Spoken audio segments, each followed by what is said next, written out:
ఒక రూపంకి ఒక రూపం సంబంధమే లేనట్టుగా ఉంటుంటాయి. No two forms are alike or similar. రూపనామములు భేదముగా కనిపిస్తున్నాయి. There's lot of variety in names and forms. అవస్థాత్రయములు వేరువేరుగా కనిపిస్తున్నాయి. We find so much of variety and diversity. కానీ ఉన్నదేమిటి ఒక్కటే. In fact, there's only one existence. ఈ ఏకత్వాన్ని నీవు మర్చిపోకుండా చూసుకోవాలి. You should never forget this principle of oneness. నీటి యందు ఉన్నటువంటి నీడను చూచి మనం ఆశించి పెంచుతున్నాము. You are just deluded. You want the diversity. కనుకనే ఇవన్నీ కూడా మన భ్రమలే. It is all your imagination. మనం ఎవరి కోసము బాధపడనక్కర్లేదు. You don't need to feel sad for anybody. నీ కోసం కూడా నీవు బాధపడనక్కర్లేదు. Nor for your own sake. దీనికి నీ కోసం నీవు ఆనందించు.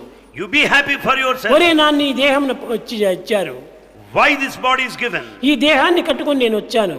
I am here with this నేను body. దీని వల్ల సాధించేటువంటిది ఏమిటి? What is that I am going to achieve with this ఈ body? చదువులా కాదు, Is that ఈ education? సంధ్యలా కాదు, No. ఈ ఆటలా కాదు, Not the ఈ games. పాటలా కాదు, Not the ఈ music. మాటలా కాదు. Not games. కాదు. దేనికోసం వచ్చాను నేను? Why are you here? నేనెవరో నేను తెలుసుకోవటం కోసం వచ్చాను. You are here to know yourself, true nature. కనుకనే మనం దేనికి పోయినప్పటికీ నేనెవరు నేనెవరు నేనెవరు. You may go anywhere. We have to put a question to ourselves like this: who am I? ఈ నేనెవరో అనేటువంటి తెలుసుకుంటే నీవెవరో నీకు గుర్తవుతుంది. If you know yourself truly, you will be knowing the rest.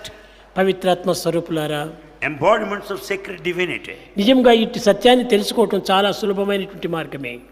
It is so simple and easy to know the path of truth. నిన్ను నీవు తెలుసుకోవడం కంటే simple అయినటువంటి మరొకటి లేనే లేదు. There is no other simpler things than to know one's own true identity. ఇతరులను తెలుసుకోవటమైనా కూడా చాలా కష్టమే, కానీ నిన్ను నీవు తెలుసుకోవటం చాలా సులభం. It is difficult to know others, but to know yourself, it is so simple and easy.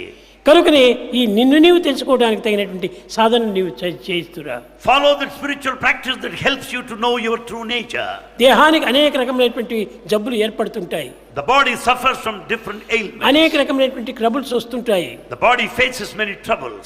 కానీ దేహమునకు ఆహార విహారం చేత లభించినటువంటి బాధలకు మనం ఏమాత్రం కూడా కృంగిపోకూడదు. The suffering of the body, the ailments of the body are due to the food and habits.